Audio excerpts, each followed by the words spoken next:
ಇಲ್ಲಿವರೆಗೆ ಇದ್ರ ಬಗ್ಗೆ ಯಾಕೆ ಅವ್ರು ಸಪೋರ್ಟ್ ಮಾಡಿದ್ದೀರಿ ಅಂತ. ಹೀಗಾಗಿ ಇದೊಂದು ವಿಷಯ ವರ್ತುಲ ದೊಡ್ಡ ಪ್ರಮಾಣದಲ್ಲೇ ಈ ಬಂಗಾರ ಸಾಗಿಸೋದು ಮಾಡೋದು ಇಲ್ಲೂ ಅನೇಕ ನಾವು ಕೇಳ್ತಾ ಇದ್ದೀವಿ. ಅವು ನಡೀತಾವೆ ಇಲ್ಲಿ. ಕಸ್ಟಮ್ಸ್ ಅಧಿಕಾರಿಗಳು ಸಾಕಷ್ಟು ಶ್ರೀಮಂತರಾಗ್ತಾರೆ ಕೆಲವೇ ದಿನಗಳಲ್ಲೇ.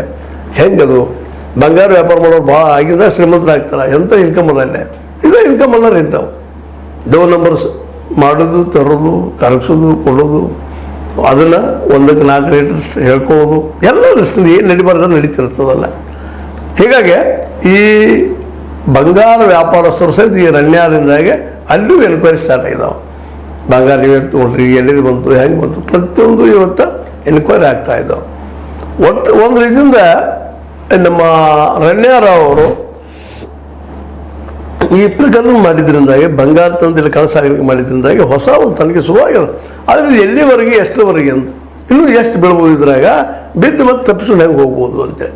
ಯಾಕಂದ್ರೆ ಶಿಕ್ಷೆ ಆಗೋದು ಅಧಿಕಾರಿಗಳ ಮಟ್ಟದಲ್ಲಿ ಭಾಳ ರೇಸ್ಟ್ ಆಫ್ ದ ರೇರ.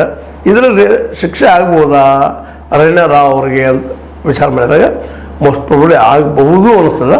ಯಾಕಪ್ಪ ಅಂದ್ರೆ ಅದು ಸಣ್ಣ ಪೋಸ್ಟಲ್ಲಿ ಅವ್ರ ತಂದೆಯವ್ರು ಮನ ತಂದೆಯವ್ರದ್ದು ಅವರು ಏನೋ ಎಲ್ಲಿ ತಪ್ಪಿಸೋಳಿಗೆ ಹಾದಿ ಮಾಡಿ ಕೊಡಬಹುದು ಅಂತೇಳಿ. ಯಾಕಂದ್ರೆ ಅಧಿಕಾರಿಗಳು ಏನಿರ್ತಾರಲ್ಲ, ಅಧಿಕಾರಿ ಆಯಿತು, ರಾಜಕಾರಣಿ ಆಯಿತು, ಎಲ್ಲ ಆಯಿತು, ಭ್ರಷ್ಟರು ಆಗಿದ್ದಾಗ ಒಂದಾಗಿ ಬಿಡ್ತಾರೆ. ತಪ್ಪಿಸೋ ಹಾದಿ ಹುಡುಕಕ್ಕೆ ಶುರು ಮಾಡ್ತಾರೆ. ಮತ್ತು ಅದರಲ್ಲೂ ಅಧಿಕಾರಿಗಳು ಹೆಚ್ಚಿಡುವಂಥದ್ದು ಉಳಿಸುವಂಥ ಪ್ರಯತ್ನ ಮಾಡ್ತಿರ್ತಾರೆ. ಹೀಗಾಗಿ ಈ ಒಂದು ತಲೆಗೆ ಒಂದಿಟ್ಟು ಹರಿ ತಪ್ಪು ಸಾಧ್ಯತೆಗಳು ಇದ್ದಾವೆ.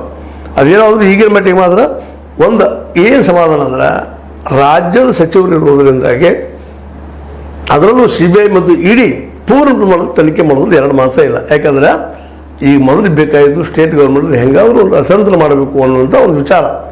ಹೀಗಾಗಿ ಈ ವಿಚಾರದಿಂದಾಗೆ ಇನ್ನೂ ತೀವ್ರ ಆಗ್ತದೆ ಈ ತನಿಖೆ ಅಂತೇಳಿ. ಇನ್ನು ಈ ತನಿಖೆಯಲ್ಲಿ ಏನಪ್ಪ ಅಂತಂದ್ರೆ ವಿಶೇಷವಾಗಿ ಏನೋ ಈ ಗುಪ್ತಚರ ನಿರ್ದೇಶನಾಲಯ ಅಂದರೆ DRI ರೆವೆನ್ಯೂ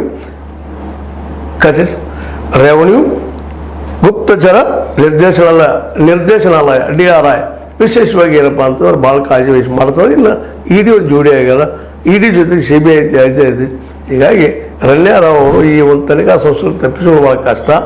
ಆದ್ರೆ ತನಿಖೆ ಆದಮೇಲೆ ಅದು ಯಾವ ರೂಪ ಪಡಿತದೆ, ಏನಾಗ್ತದೆ, ಇದರಲ್ಲಿ ಏನಾದರೂ